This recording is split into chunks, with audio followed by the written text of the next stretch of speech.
Ja ti poviem, že ja som mal zo svadeb obrovský stres. Hej, že brutálny stres, neskutočný. Po covide mal som 40 svadeb za rok. Vtedy bol ten moment, kedy som si povedal, že ja musím skončiť. Poviem ti pravdu, že v rámci umelej inteligencii jedného administratívneho pracovníka máme ušetreného. Hej, že v podstate firme šetríme mesačne 1600 eur. Hej. Vďaka AI. Vďaka AI, hej. Aké chyby robia títo mladí lídri najviac? Presne to isté, čo som robil ja. Som chcel všetko hneď. Chceš hneď auto dobré, chceš hneď pomaly bývanie, chceš hneď mať dobrú formu, chceš všetko hneď. Toto je chyba. A o tom to celé je, že ty sám, čo sám spravíš? Ty sám nespravíš v dnešnej dobe podľa mňa, že nič extrémne. A musíš sa otvoriť presne tomu, že sú tu aj lepší ľudia. Vieš byť aj zlý šéf?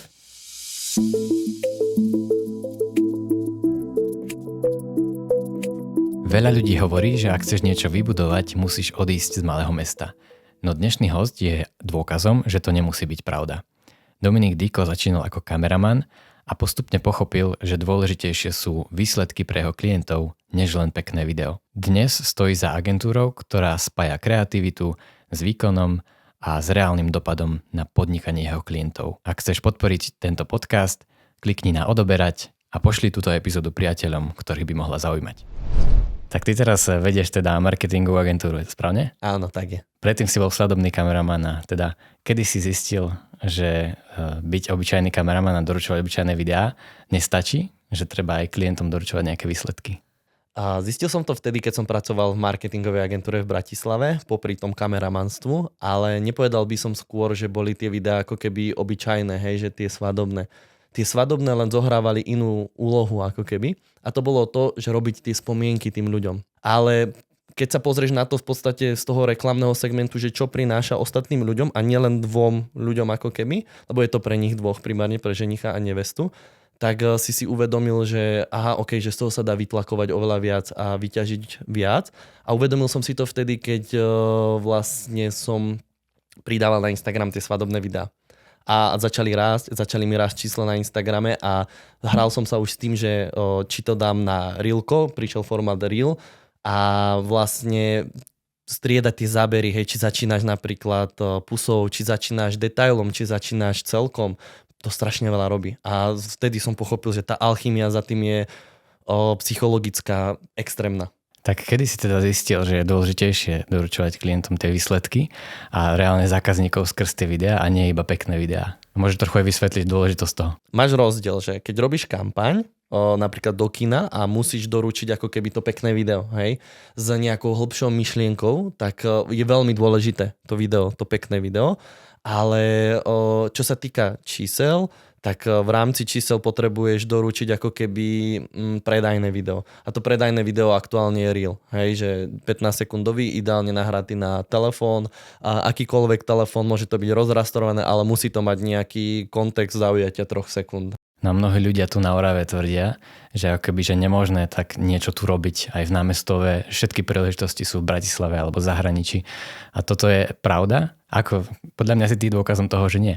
Áno, aj ty si dôkazom toho, že nie, pretože si tu. Hej, že si sa neodsťahoval nikde. Je tu tých príležitostí menej, hej, lebo predsa tá Orava je menšia a tá Bratislava je ako keby väčšia, ale keď to spočítaš, tak v Bratislave sa nachádza približne, neviem, cirka 700,000 ľudí asi a Orava, keď dáme ako Oravu, Dolný Kubín, Tvrdošín, na mesto je tu 200,000 približne, hej. Čiže akože ono, tých príležitostí máš relatívne akože podobne a tam máš zase viacej konkurencie. My sa snažíme na to tak pozerať, že treba vzdelávať tých ľudí, prečo napríklad táto naša služba ako keby dôležitá. Hej, a kvôli čomu je dôležitá. Ako napríklad tie svadobné videá, oni tu neboli, že od začiatku boli fotky. Hej, to video prišlo dodatočne v rámci tej techniky. Je ťažké viesť marketingovku? A je ťažké pracovať s ľuďmi. Že samotná agentúra, alebo teda ten tím, s ktorými tam pracujeme, keď už máš tie procesy nejako nastavené, je to skvelé. Funguje to úplne super, že poviem to normálne, že vieš si odísť z roboty a prísť na 9 a odídem si o 2 dakedy, hej, a tak ďalej. Lebo tí ľudia vedia, čo majú robiť. Naozaj je to mega. A či je to ťažké alebo náročné, tá komunikácia skôr, no. Že všetci sme iní. Musíš pochopiť vlastne grafika, musíš pochopiť, moja kolegyňa pravá ruka je Barbora aktuálne, Baška a vlastne ona je môj zástup. To znamená, že ja mám budúci týždeň dovolenku, odovzdávam jej môj mobil, všetky kontakty, všetko, hej, že a ja si beriem, že dovolenku. A ona to musí všetko vyriešiť za mňa a častokrát napríklad není na stretnutí s tým klientom, kedy ja mu niečo sľubím a tak ďalej. A to vzniká ako keby taký najväčší problém toho, že veľmi dôležité je komunikovať medzi sebou. A to je aj v živote, to je aj v každom, všade. Je ťažké to tak odovzdať, že máš to podnikanie ako také dieťa, že na všetkom ti záleží, všetko by si chcel robiť sám. A kedysi to bolo pre mňa riadne ťažké, že keď sme začínali, lebo v podstate agentúra bude od mňa oslavovať teraz 7 alebo 8 rokov približne a keď som začínal, že prvé 3 roky nikomu, nemáš dôveru v tých ľudí, hej. Že u mňa si ľudia získavajú dôveru po roku napríklad až, hej. Že trvá to rok, že kým dôverujem tak, že viem ti dať... Kľúče od bytu. Presne tak. Vedel by si mi tak opísať nejaký ten proces, ako si naberal postupne tých ľudí do svojej agentúry a zároveň prečo, že kedy prišiel ten moment, že si povedal, potrebujem ďalšieho človeka? Áno. Ja som vôbec nechcel naberať ľudí, ja som chcel byť sám. Ja som chcel byť úplne že sám, lebo proste samému je ti vždy najlepšie a viac ľudí, viac problémov. Všímam si to aj teraz, hej, že je nás nejakých 12 a proste viac ľudí, viac problémov. Každý niečo chce a ty sa meníš ako keby v rámci toho. Tak vlastne a postupne ten tým sa naberal a kedy zistím, že to vlastne treba nového človeka do firmy, je to vtedy, keď už... je tlak na celý tím. To znamená, že aktuálne to máme perfektne vymyslené, že máme systém, ktorý mi ukáže koľko firma a ktorý človek má z toho koláča ukrojeného najviac. Čiže to je nejaká ako koláč vyťaženosti daného človeka, hej? Áno, presne tak, každého človeka, že v podstate máme to tak zaradené celé v systéme. A ten systém ja mám aktuálne novinky prepojený s umelou inteligenciou, ktorá mi v podstate každé ráno pošle daily report a odporúčania. To znamená, že 3 top veci, čo sa podarili a 3 najhoršie veci, ktoré musíme urgentne vyriešiť a rovno mi dolu napíše, s kým si musím urobiť stretnutie a ako sa mám s ním porozprávať. Hej, Hej, a odkedy to máš implementované? 2 týždne to mám zatiaľ implementované, lebo vlastne tá umelá inteligencia Claude v podstate vyšla a skúsil som to poprepájať. A ešte som rovno volal aj grafičke našej. Čau, že skúšal som to nastaviť, ale neboj sa, o robotu ešte neprídeš. Lebo to tam tak a čo, fungovalo to? Ako to šlo? Nešlo to? Vravím, pošlem ti, je to hrozné. Nie? A ona, že nemyslíš vážne, že fakt je to také zlé. A vravím, že áno, že zaparkujem auto, že proste šoferujem, nedá sa mi a že je to proste hrozné. Poslal som jej to a ona, že no tak to máme ešte kopec času. Vravím, ale rátaj s tým, že pred rokom alebo 2 ani ChatGPT nebol, takže ono to ide veľmi dopredu. Že nerátal by som s tým, že kopec času máme. Dobre, takže teraz si naberal ľudí, odteraz budeš ľudí prepúšťať iba. Tak poviem ti pravdu, že v rámci umelej inteligencii jedného administratívneho pracovníka máme ušetreného. Hej, že v podstate firme šetríme mesačne, dajme tomu v hrubom, keby som povedal nejakých 1600 eur, hej, 1000. Vďaka AI. Vďaka AI, hej. A všimli sme si napríklad, že keď ostaneme pri tom AI, že nefunguje to AI, keď je to 100% AI. Hej, že proste v rámci tých čísel, predajnosti a marketingu nefunguje 100% AI, ale 50% áno. Vysvetlím. 50% znamená, že odfotíme, dajme tomu nejaký produkt a dorobíme časť produktov AI-kom alebo nejaké veci človeka nie, alebo to hneď spozná, že to je proste AI-kom, ale nejaké veci, toto nám funguje, ale nefunguje nám 100% AI. To nie je dobré. Čiže zatiaľ stále potrebuješ tam mať ten ľudský Potrebuješ. Vstup. Preto máme to štúdio, preto máme tieto veci, kde sa to ľudsky reálne celé nejakým spôsobom nastaví nejaká kompozícia a potom AI dorába len určitých pár vecí.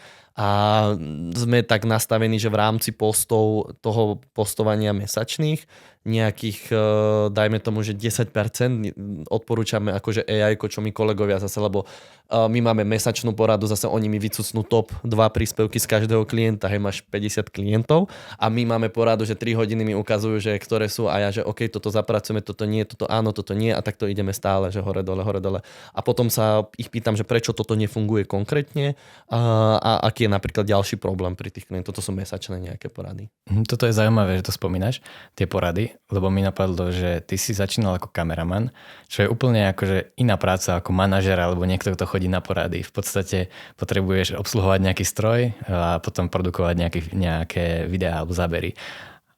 Môže ťa toto baviť? Takto. Ja ti poviem, že ja som mal zo svadieb obrovský stres. Hej, že brutálny stres, neskutočný. Hej. A z toho takého tlaku, že čo ak sa niečo stane? Takého overthinkovania. Hej, že čo ak sa niečo stane? Čo ak musím mať záložnú kameru v kostole, musím byť pripravený na 120%, hej, aby proste sa tam nič nepokazilo. A vlastne ja som to preto, ako keby s tými svadbami som si dal pauzu. Nechcem povedať, že som skončil, lebo nikdy nevieš, čo sa môže stať a dal som si teda pauzu minimálne aktuálne na 2 roky, že som všetko pozastavil v rámci svadieb, čo sa veľmi veľa ľudí čudovalo, lebo ja som mal vybukovaný celý rok, ja som to zrazu v podstate sekol a nie, ďakujem. A mňa ten management baví viacej, lebo tí zákazníci B2B, teda business to business, čiže klienti firemní vedia pochopiť viac veci, lebo oni sami robia veľa kiksov. Čiže oni veľa vecí vedia pochopiť, že keď sa niečo pokazí, ja mám menší stres a aktuálne môžem to tak povedať, že aj babi mi povedali, že som oveľa viacej kreatívnejší. Že ja prídem každý deň s novým nápadom. Nechceš mať vždy takého šéfa, že ktorý každý deň príde s novým nápadom a oni len tak čučia na mňa, že ja som pošiel, že ideme robiť eventy. A oni na mňa, máš to nejako premyslené? Lebo vieš, vždy čakáš, že či to proste nejakým spôsobom má ten človek a vrem, takto to prepojíme, toto urobíme viacej a takto. A oni tak na mňa kúkajú. Ty si to tak potiahol a ty to je super. A Ľubo kolega sedel so mnou v kancelárii, lebo keď nás je veľa, tak proste sa nepomestíme. Sedel so mnou, alebo ja častokrát som sám, lebo veľa volám, že proste stále a tu ruším ich všetkých. Tak sedel tam a vraví mi, že ja viem, na čo nás ty máš, aby sme my doťahovali tvoje nápady. A ja si vravím presne tak, lebo ja ich neviem častokrát dotiahnuť. Hej? A ten management je na tom skvelý, že ty vieš tým ľuďom delegovať aj kúsok toho stresu. Hej? Že vlastne tam na tej svadbe si sám za seba, sám si zodpovedný, sám to pokazíš, tvoje meno, tvoje veci. A toto je firma. Hej? Že tu je celý tím. A na konci dňa to vždycky aj tak ja zoberiem na seba. Že ja za to môžem, lebo ja som nezdelegoval tú robotu dobre. Hej, že pred zákazníkom, že ja si zase vážim ten môj tím, že oni sú v podstate v tomto takí úžasní, že väčšinou neurobia oni chybu, ale lebo ja im to zle vysvetlím. Hej, alebo ja im to zle zdelegujem. Tak oni sú v tomto úžasní, že ma vždycky podporia vo všetkých veciach a málo kedy mi povedia, že nie, že to je zlý nápad a keď to povedia, tak som si na 100% istý, že to je zlý nápad. Že oni do toho nechcú ísť a vždy mi povedia, že my ťa podporíme a budeme tam s tebou. A to vtedy si taký, že cítiš takú tú energiu od nich a taký ten power, taký ten, že áno, že my to dáme spoločne.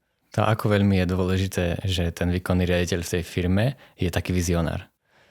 Ja neviem, či som vizionár, vieš, ale ja naozaj prídem s nápadmi, že proste tak vieš, ja som prišiel, že zobral som vedľa priestor a oni na mňa a čo tam ideme robiť s tým? Vieš, ja im nedám vedieť, ja im častokrát nedám vedieť a ja mám normálne zo dňa na deň, takedy normálne prídem, že ako samozrejme ja dlho rozmýšľam nad tým, len ja o tom nevravím, lebo to je zase takéto, nepoviem, že orávské, ale áno, je to orávské, že my si chceme nechať všetko pre seba. Hej, že nechcem tomu povedať, aby mi to neukradol. Vieš, alebo nechcem, aby to robil. Alebo možno nechceš byť súdený za tvoj nápad. Alebo presne tak, nechcem byť súdený za to. Veľakrát sa na začiatku, keď ku mne akože prichádzajú noví ľudia pracovať, tak sa boja. Lebo ja vystupujem presne takto ako tu, že rýchlo, vecne, stručne, poď, ideme, robíme, makáme. Vlastne sa boja zo začiatku veľa ľudia prísť za mnou a s problémom. A to ja nechcem. Ja som im vždy poviem, že ak máš problém a ja o tom neviem, ten problém neexistuje. Ani nikdy nebol, ani nevznikol. Hej? A keď ja o tom viem, ideme ho riešiť spolu. Hej? A v každý problém má riešenie a dá sa riešiť. Každý jeden má nejaké riešenie. Hej? Či už to firmu, ja to vždycky tak poviem aj babám, že dobre, firmu to stojí nejaké peniaze, hej? Že ten váš problém, čo ste spravili. Ale naše meno je častokrát viac za tým, ako tie peniaze. Hej, že proste aj vaše meno, lebo aj vy robíte, vy sa podpisujete v tých mailoch, máte tam svoje hlavičky, ja takisto. Takže to je oveľa viac ako nejaké peniaze. Hej, tie tu boli, vždy budú a proste to není základ, na ktorom to stojí, tento svet, život ani nič. Čiže zase mi, že máš také jasné tie hodnoty, že vybudovať niečo, čo je viac ako peniaze alebo nejaký materializmus, ale niečo naozaj hodnotné, čo prináša ľuďom hodnotu teda v živote. Áno, a hlavne, aby oni radi chodili do roboty. Aby som ja chodil rád do roboty. Vieš, o tomto celom na konci dňa je, že oni, keď ich to baví, oni ti prídu presne a dávajú ti brutálne nápady, dávajú ti skvelé nápady, ktoré ty si povieš, že tak toto by ma nenapadlo. A vlastne oni to vedia extrémne doťuknúť. Teraz sme robili ten event, ja som im to len tak akože načrtol, ako by to mohlo byť pospájane a oni, a poďme zrobiť trička, a poďme zrobiť ponožky, a poďme zrobiť toto. Čo mňa ani nenapadlo, že by dačo také sme mohli. A oni hneď, a rozpočet, vravím, no bude, vravím, že budeme v minuse v tých eventoch a vravím, a čo? Vieš, že baví vás to? Baví nás to. Poďme do toho. Ako to docieliť, že ten tým je taký motivovaný a že prichádza sám s nápadmi? Asi je to možno aj odo mňa, že nechcem to teraz tak povedať, ale asi je to aj odo mňa, že ako vedieš, možno aj tu poradu, my nemáme nudné porady, vieš, že teraz prídeš a ja sa normálne pýtam, dobre, a najväčší problém? A idem nech ticho vo firme, vieš, že ticho na porade, úplne, že 7 ľudí a ticho sedia, nič ti nepovie. A vravím, Baška, Klára, Vicky, Ľubo, kľúky mi každý nepovie jeden problém za celý týždeň, ja neodídem z tej porady. Lebo majú ho a môže byť aj súkromný, ak chceš, povedz.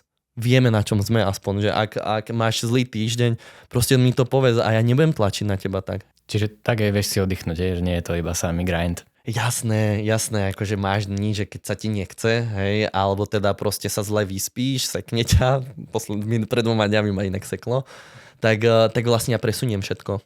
Ja normálne, všetky veci, snažím sa čo najmenej byť v práci, lebo môžem robiť zlé rozhodnutia a nechcem ich robiť zlé. Hej, že aj nechcem prísť a byť zlý na nich. Hej, lebo keď si zlý na nich, oni nemôžu za to, že ty si sa zle vyspal, oni nemôžu za to, že ako keby ty máš zlý deň, ty máš niečo v rodine zlé a ty si to potom na nich prenášaš. To je najhoršia vec, čo môžeš urobiť ako šéf. Hej? Keď prenášaš tie všetky veci zo svojho súkromného života do toho pracovného. No hovoríme o tejto agentúre, o tom, ako ju vedieš. Ale bol niekedy moment, kedy si povedal, že toho už je moc. Že radšej mal som ostať freelancer sám a mal by som pokoj. Každý jeden deň je tento deň. Kedy som si povedal, že ty kokšo, že keby som bol sám, mal by som 9 klientov alebo 10, vedel by som sa o nich vedieť postarať, mohol by som si dvihnúť ako keby tú cenu a na konci dňa by to nič nebolo. Ale mne by chýbali tí ľudia. Mne by chýbal ten kolektív, mne by chýbali tie baby, mne by chýbal aj Ľubo proste, programátori dvaja, ktorí pre nás robia. Mne by všetci chýbali. Všetci úplne, že ktorí sú v tej firme, lebo možno aj to tak cíti zo mňa, že tá firemná kultúra je taká, že kde sa premietnem na dnes, že Baška z Viki boli točiť niečo, zaklopali mi do kancelárie, vieš, a ja proste v číslach, v kalendároch toto plánujem, všetko, čo sa dá a čo si som Bašku tak podpichol, vieš, že tak akože ja to tak viem občas tak hnusne, akože nie že hnusne, ale tak decentne, jemne, tak zle, že nepochopí to každý, ako podpichnem. Ja som ju podpichol s tým, že ona mi vraj, môžem si dať zajtra ho musím, vraj, veci mala pondelok, útorok, ešte aj piatok, Baši, že to hádam, nemyslíš vážne, že nebudeš chodiť. Ale minulý týždeň som to bola celý, predminulý som to bola celý a tak vieš, že trošku zvyštila na mňa hlas, Viktória len kúka na ňu a vrajím, jasné, daj si. Ja úplne to viem, ale ja som to naschvál tak povedal, lebo som chcel vidieť tvoju reakciu. A to musíme takto testovať moje reakcie, vieš, a vravím, že ale vidíš, ako sa smieme na to? O tom to celé je. Každý jeden deň máš veľa problémov. Kopec problémov, ktoré ja už ani riešim, že systematicky, že už podľa aj urgencie, že mne zavolá, dajme tomu, že denne 40 ľudí, do toho mám ako keby od Bašky ďalších 15 otázok, potom mám ďalších od každého, od 10 ľudí mám v tom podstate ako keby systéme našom mám normálne, že 40 denne ako keby bodov, ktoré musím vyriešiť ja a plus popri tom musím robiť moju robotu. Takže snažím sa to tak postupne ako keby delegovať, že sme my v tej fázi, kedy ešte som ja na pol nohy v každom v tom segmente, ale napríklad v kontente a v kreatíve majú voľnú ruku. Úplne, že to si oni riešia sami. Častokrát si teraz riešime to, aby som ja nebol kvázi drahý šofér. Ja to vždycky tak poviem, že ja tam idem s nimi a oni si vedia sami ako keby pomôcť, poradiť. Nie som tam potrebný. Ale je dôležité teda byť v teréne ako aj šéf celého toho týmu, aby si bol pri tom. Je, ale ty časom zistíš, že oni sú šikovnejší ako ty. Ale ja som sa cítil ako mikrovlnka. No je nepotrebná vec v rámci tej konverzácie. Hej, že naozaj, že proste oni si to už vedia tak vyladiť same, vedia si to dohodnúť, a vedia si to nastaviť, vedia s tým klientom perfektne pracovať, ale boja sa, no, častokrát, že čo poviem ja. Ja im nepoviem absolútne nič, len zrob, skús, urob, není problém. Na základe čoho sa bojíš toho rastu v budúcnosti? A na základe toho, že či bude jednak dosť tej roboty, pretože tá AI ide fakt bomby, toho sa bojím, že či to bude ok, ale stále, vieš, musíš mať ten kontakt s tým zákazníkom a musí niekto naťukať ten prompt. A bojím sa rastu toho, že či to dokážeme kontrolovať a dodávať tú službu takú kvalitnú, ako teraz viac menej, že teraz sme v tej fáze, že vieme dodávať tú kvalitnú službu, čo sme neboli v tej fáze, ja si to viem aj povedať, že prvé 3 roky sme boli vo fáze, kedy sme dodávali, že zlé veci. Fakt, že zlé veci, že proste sme skúšali, nevedeli sme, aj keď sme vedeli, zrobili sme to zle. Hej, ja si to viem povedať a priznám si to, že proste robili sme zlé veci. Naozaj zlé veci sme robili. Možno aj s odstupom času, že sa na tom pozerám. Hej, ale... A možno v tej dobe neboli také zlé, ako keď sa pozrieš teraz, lebo je iné boli, požiadavky. Ja som si to uvedomoval. To bolo na tom najhoršie. Ale ty si nevedel to zmeniť. Nemáš rozpočet, hej, že nemáš ľudí kvalitných, nemáš na tých ľudí ten rozpočet. Hej. A ja som všetko dotoval z tých svadieb. A v tom je taká dôležitá lekcia podľa mňa, že pracuješ s tým, čo máš. Aj keď vieš, že to nie je dobré, že akože tvoje ideály sú lepšie, alebo ako by to bolo, ale robíš s tým, lebo vieš, že raz to bude. Dúfaš v to, že raz to príde a bude to tam, ako si to vysnívaš, vieš, že vysnívaš si v 19, že by si chcel mať možno raz agentúru, alebo teda si v tej agentúre pracuješ a povieš si, že možno raz by som to chcel mať, alebo si povieš, že to je to, že čo je na konci toho ako keby tunela, ale už je to len, že kedy to príde, hej. Ale není to také, že teraz keď sa s odstupom času na to ja tak pozerám, tak si povieš, že ako keby, ako to tak pekne povedať, že či to stačí, hej, alebo že dokedy sa dá rásť, dokedy ja to zvládnem fungovať nejakým spôsobom dobre. Svadby som už odložil, hej, že víkendy mám voľné, viem načerpať energiu a tak ďalej, ale starneme. Hej. Je to tak, proste ja starnem a ja nestíham tie trendy sledovať ako tí mladší ľudia. Hej, ja to vidím, máme stážistov, oni úplne inak sa na veci pozerajú. Že ja si poviem, že oni prišli z Marsu, vieš, prišli z mesiaca, ty kokšo, od slnka dajde, vieš, že si povieš, že to fakt nemyslia vážne, že toto pre klienta my ideme dať vonku, hej. Ale potom sa pozrieš zase nad tým iným pohľadom, cez tie čísla. Hej, lebo na konci dňa sú tie čísla dôležité veľmi v rámci toho predaja, v rámci tej reklamy, v rámci toho a povieš si, že oni to asi spravili dobre. Že je to dobré. Vieš byť aj zlý šéf? Áno, kedysi som vedel byť aj zlý šéf, ale teraz sa na to pozerám inak. Kvôli tomu, že kedysi v podstate som chcel hneď veci mať od nich. Hej, že prídeš, nastúpíš, do 2 týždňov potrebujem, aby si bol funkčný človek. Nie je reálne. Proste to sa nedá. 3 mesiace je ešte stále u nás malá doba. Hej? A pol roka dokážem si povedať, že OK, už niečo možno vieš, na porade niečo povedať a po roku už si taký, že áno, ak ti to pasuje, patríš do nášho týmu. A to je aj o tom, že kedysi som tlačil na to pílu. Strašne veľa. Teraz už nie. Teraz už netlačím, lebo to nekomfortne sa cítim aj ja a nekomfortne sa cítia aj oni s vysokým tlakom pracovať. A máš pocit, že si sa musel nejako zmeniť, aby sa dotiahol tú marketingovú na tú úroveň, kde je teraz? Určite. Aká je tá zmena dôležitá? Určite, tá zmena je extrémne dôležitá. Hej, že tam musíš pochopiť to, že ty nemôžeš očakávať. Normálne ja neočakávam, že nemám v hlave predstavu, keď im nejakú úlohu zadávam, ako by to mohlo vyzerať. A vtedy som milo prekvapený vždy. Naozaj vtedy som prekvapený, alebo som taký, že to je prepal, alebo si taký, že v 90%, že wow, toto som od vás vôbec nečakal, je to skvelé. Hej, že len nesmieš si dať to očakávania. Že proste takto sme to robili kedysi a takto to bude dobre stále. To není, že by si im povedal, že teraz, že ty si to zle spravila, alebo že proste to, čo za hovadinu si mi poslal, ale ty prídeš za nimi, baví, vy ste brutálne. Vieš, že toto, ale to si nechajme pre iného klienta. Hej, je to možno aj o tej komunikácii, že ty im nepovieš, že vieš čo, že to je na hovno. Že proste to je zle. Že prídeš do firmy, to čo ste mi spravili, vieš. O tom to není. Ty presne vojdeš, wow, riadne som sa zasmiel, je to úplne, že super, ale nehodí sa to na tohto klienta. To je rozdiel, ako to povieš. A ja som sa pri babách toto naučil. Lebo chalanovi, vieš, povedz, pomaly mu nakľaje, že on znesie, ide, robí, mácha, vieš. A babi, vieš, keď nieraz mi akože plakali dávno, hej, že proste to nadviažem na toho zlého šefa, hej. Že nieraz som akože toto zažil a nechceš to zažívať vo firme, ale vtedy sa to inak nedalo. Vtedy som bol tak nastavený a potom som sa zmenil. Úplne, že sa zmení, že tak, že je to pohoda. A o čo prídeme, vieš. Peniaze, to som už vysvetlil, že to není to, čo robí nás šťastných na konci dňa nikoho. No, ja mám pocit, že je strašne ťažké byť líder a obzvlášť ťažké byť mladý líder.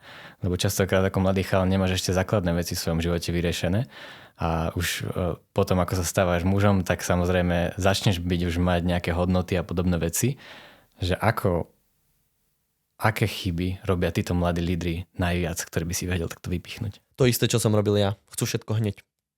Presne to isté, čo som robil ja. Som chcel všetko hneď. Chceš hneď auto dobré, chceš hneď pomaly bývanie, chceš hneď mať dobrú formu, chceš všetko hneď. Toto je chyba. Prečo? Vieš, prečo chceš hneď všetko? Lebo to vidíš na Instagrame. Vidíš, že tento má, ale tento má požičané. Vieš, alebo má bohatých rodičov, alebo niečo. Vieš, to je blbosť. Alebo spláca 2000 eur mesačne. Presne. A ja som elektromobil, proste úled jak hovado. Našťastie už to máme za sebou, túto vec, vieš, a musíš si to upratať aj sám v sebe, že čo vlastne chceš, ako chceš fungovať a že hneď sa všetko nedá a vyskočilo mi raz perfektné reelko. Perfektné. Priemerne, ako dlho trvá vybudovať formu, je 5 rokov. Ja som to chcel mať do roka.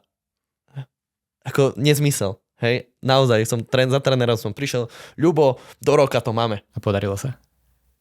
Nie. Vieš, akože nie. Každý máme vysnívanú formu pekač buchiet. Vieš, na bruchu, hej, s chalanou. Každý to máme, podľa mňa, že by sme to chceli strašne mať, alebo možno do určitého veku, kým nemáš rodinku a tak ďalej, že už tie priority sa menia v rámci toho života, hej. Tak chcel som, povedal som do roka a on na mňa tak pozrel. Skvelé, ja si dodnes na to pamätám. On na mňa tak pozrel, jasné, ono to bude. Nechcel ma demotivovať. Hej. A po roku som mu povedal, že kde sú tie buchty? A on vraví, ty už si to pochopil. Presne, on mi pekne povedal, že ty už si to pochopil a pochopil si to tak, že vlastne vieš, že to je dlhodobý proces ako tvoje podnikanie. Hej, ako to, že ty si začínal s ničím kvázi a postupne tou vytrvalosťou a malými krokmi, nie veľkými, lebo ty sa zničíš, vieš. Ty sa zničíš všetkým možným, ako sa dá. Takisto po covidu nemali sme svadby, po covide mal som 40 svadieb za rok. Vtedy bol ten moment, kedy som si povedal, že ja musím skončiť. Lebo proste ty už nevieš nič dodať nové a ten tlak, aspoň ja som mal ten taký tlak na seba, lebo samozrejme porovnávame sa a už som si mohol pýtať, koľko som si chcel a ja som mal svadbu. Že naozaj zhýbali sme sa už že nad 1000 eur svadba a už sa to blížilo k 2000 eurám v podstate, že som si vedel pýtať a oni ma chceli. A ja som si vtedy povedal, že keď konkurencia si môže dovoliť pýtať, že 900 eur napríklad, alebo 800, dajme tomu, tak asi viem byť najlepší. Hej. Akože nechcem to povedať, že som bol najlepší. Nie, proste je tu veľa ľudí, veľa šikovných kameronov. Tam ide len o to, ale a ja som cítil taký tlak, že ja musím prinášať niečo nové. Ja musím byť furt lepší a lepší a lepší. A ty si navodíš takú úzkosť, že ty nevieš spať v noci. A ja to chcem povedať, ja som sa dlho učil povedať slovo nie. To som nevedel povedať veľmi dlho. Aké je to dôležité? Podľa mňa v rámci môjho života slovíčko nie je dôležité na 100%. Alebo 90%. Áno, je horšie ako nie. Fakt. Ja som si to uvedomil, lebo ja som na všetko častokrát kývol áno. A to je veľmi zlé, pretože ja som nemal ani skills na to, aby som dokázal to tak zrobiť, ako to oni chceli a som prikývol, že skúsim, ja som sa trápil. Som ten tlak potom na sebe dal a trápil som sa, že nespával som po nociach proste, lebo som to chcel splniť. Vo firme napríklad pochopíš to, že ti nejde už ten content alebo tá kreatíva, tak to necháš na tých, ktorí to vedia a robia to dobre. Alebo možno pochopíš, že nebaví ťa ten proces tých reklám určitý, ty to posunieš na niekoho iného, hej, že a robíš to, čo ťa naozaj baví a v tom, čo vieš byť šikovný. A musí si každý z nás nájsť podľa mňa tú vec, v ktorej je šikovný. Že a to pozbudzovať alebo to robiť ešte lepším. Z toho, čo hovoríš, tak mi to príde, že budovať akoby firmu je ako zostavovať tým Avengerov, že každý je dobrý na niečo, ten Hulk na čistú silu, potom niekto je lepší na iné veci. Áno, presne tak to je. Každý je dobrý na úplne niečo iné. A o tom to celé je, že ty sám, čo sám spravíš? Ty sám nespravíš v dnešnej dobe podľa mňa, že nič extrémne. A musíš sa otvoriť presne tomu, že sú tu aj lepší ľudia.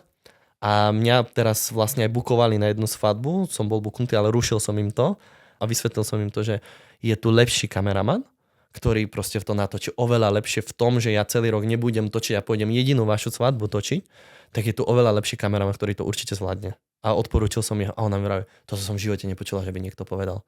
Že povedal, že je niekto lepší ako on. Že každý si len toto a ja v pohode. Ja nemám s tým problém, lebo ja viem, že ja aktuálne už nenatočím tú svadbu tak, ako by som chcel. Mal som otázku, vypadla mi, takže ti dám rovno ďalšiu. Poďme na vec. Takže otázka je, že či teda buduješ niečo, čo budeš budovať celý život, alebo niečo, čo iba niekedy predáš a potom už budeš žiť z toho. Takto, vieš, značku vieš predať, ale na konci dňa je to o tom človekovi. Rozprával som sa, boli sme na školení v Čechách s jedným človekom, on má takto digitálnu marketingovú agentúru v podstate a on mi vysvetľoval, že on vlastne začal skupovať firmy. Normálne skupuje ako keby firmy a som sa ho pýtal, a potom ako tam dáte niekoho? Hej, že dáte tam nejakého nového riaditeľa, vy ho vykopnete, tak nie. To už nie je ono, my ho tam necháme. My kúpime časť tej firmy a jemu pomôže vlastne ako keby tie peniaze zase tú firmu potiahnuť ešte vyššie a my mu vieme dať ako keby naše know-how, naše procesy, naše veci, my mu vieme s týmto pomôcť a tá firma vie naraz výrazť veľmi rýchlo, hej. A vtedy som pochopil, že aj tak je to na konci dňa o tom, o tej v podstate hlavy, ako keby, ktorá tam je a to vždycky sa ja riadím aj toho hesla ryba smrdí od hlavy. Takže vždycky sa riadím aj týmto. Hej, že proste ten, ktorý je na vrchu, ten dáva tomu tú energiu a keď ja budem mať zlú energiu a budem ju podporovať v tej firme, bude zlá. Ak budem mať dobrú energiu a budem ju podporovať, tak bude dobrá. Samozrejme, babi mi vždy povedia, že ja to tak prídem za nimi, že prišiel som na pľotky. Povedzte mi, čo sa deje, kde, ako, čo, mesto má nové, vieš, že proste máš tam 6 báb, vieš, alebo 5 a každá je možno nekaďal iná, tak sa dozvieš akože veľa vecí a ja sa snažím aj toto tak budovať, že aby sme si nebali povedať hocičo, že proste o tom to je, aby sme sa bavili. No a keď sa máš pozrieť tak do budúcnosti viac, kam by si to všetko chcel dotiahnuť, že čo je taký ten ultimátny cieľ? Viem, že ten cieľ sa časom mení, keď rokmi zistíš, že je ešte lepší, tak nasleduješ ten, aký je teraz. Nemám očakávania žiadne. Tak ako pri tých mojich ľuďoch, že som ti povedal, že nemám tie očakávania, alebo neočakávať, tak nemám. Je tam nejaká vízia, povie ti niekto, hej, alebo nejaký manažer a proste, že musíš mať víziu na 10 rokov.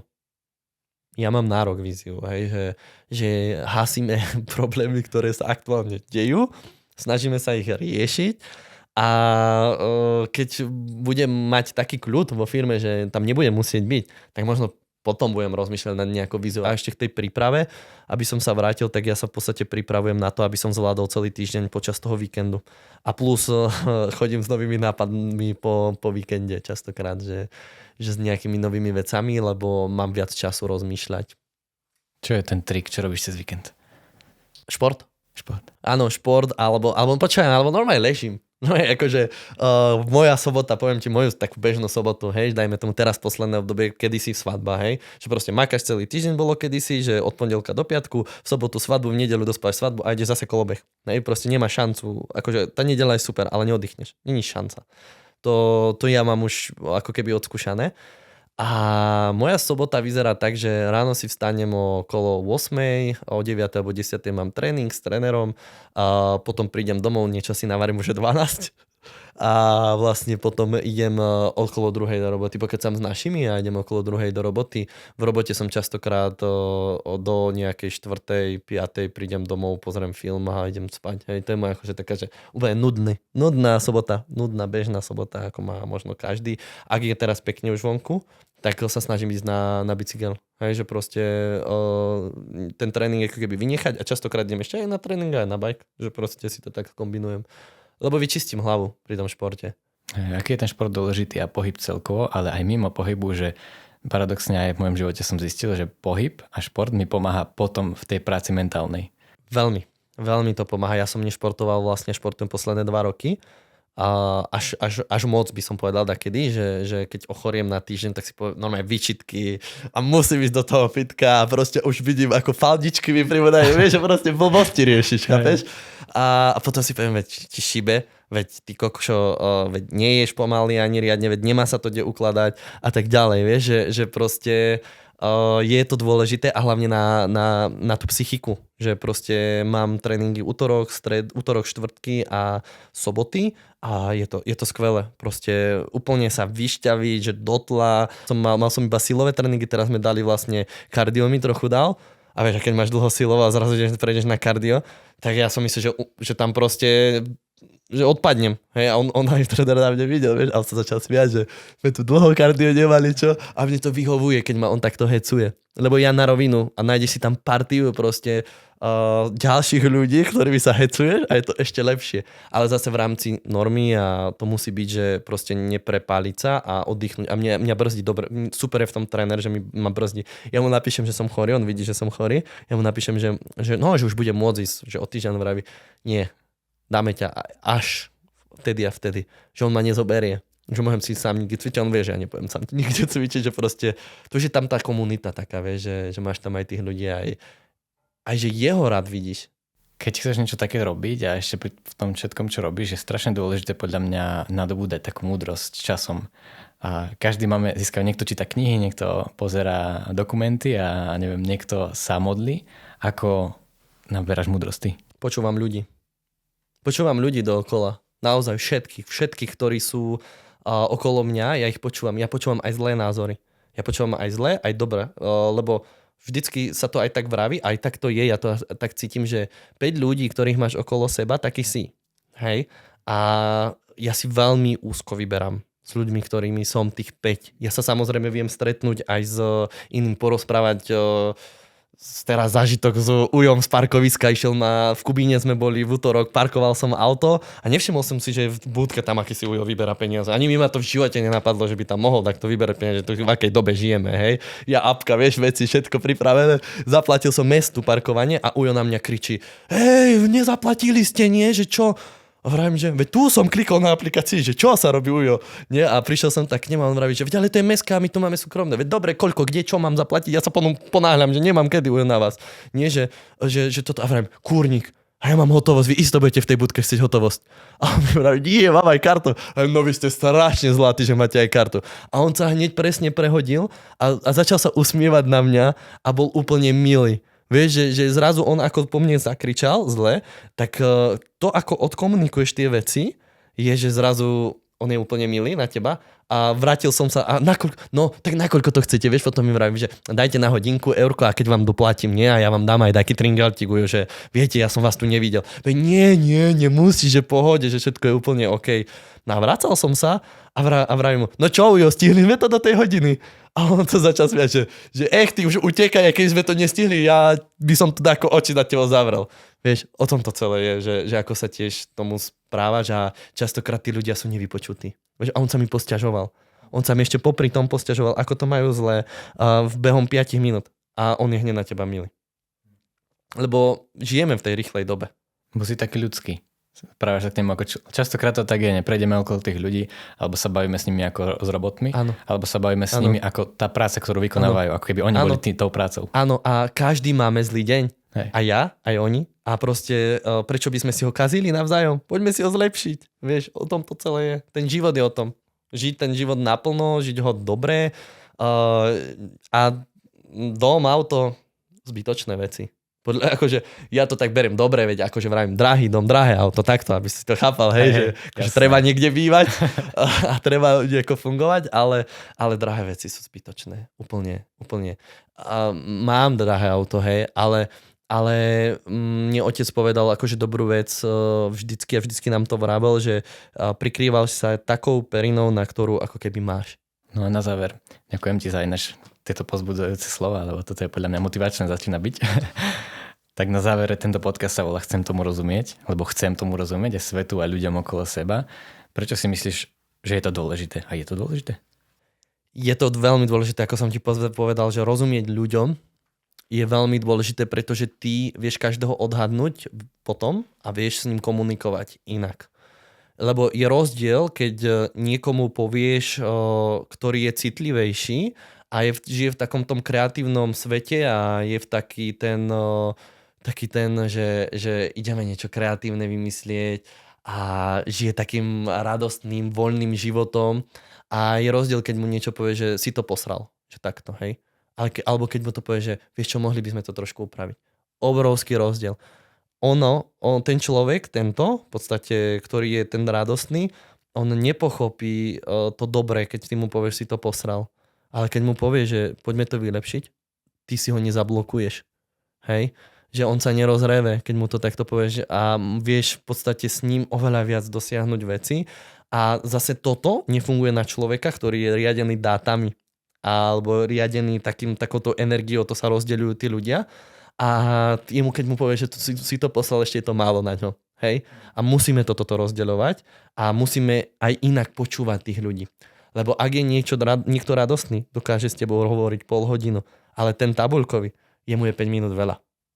Čiže presne odhadnúť ako keby toto. A chcem proste rozumieť ľuďom a podľa mňa každý mal by vedieť rozumieť ľuďom. A ľudia sú tu odjak živá, ľudia budovali ten svet, budú ho budovať a potrebujeme im rozumieť. Ďakujem, no super. Povedz ešte ľuďom, kde ťa môžu nájsť a čo chystáš v budúcnosti. A ľudia ma môžu nájsť v podstate na stránke www.ddmedia.sk, to je vlastne naša firma a aktuálne budujeme skvelú komunitu, lebo chceme viac rozumieť ľuďom a to je DD Media Space. Vznikne tam náš nový cowork, ktorý by sme mali spúšťať 1. júna. Uvidíme, či sa nám to podarí a plus budeme robiť každý mesiac eventy, či už marketingové pre podnikateľov alebo pre kohokoľvek. Nechceme na tom zarábať túto komunitu budovaním. Nechceme na tom zarábať, to sme si dali cieľ. To som im ešte povedal, že takú motiváciu, že ak by to vychádzalo v plusoch, tak ideme na team building. A všetko sa minie na team building a na vás, na ľudí, ktorí ste mi to pomáhali robiť, že z tohto ja nechcem mať ani 1 cent. Čiže všetko vrazíš späť a tým pádom to môže rásť. Presne tak. Super. Ďakujem ti, že si prišiel. Ja ďakujem tiež. Dúfam, že aj na budúce. Určite. Ak bude druhý diel, je veľmi rád.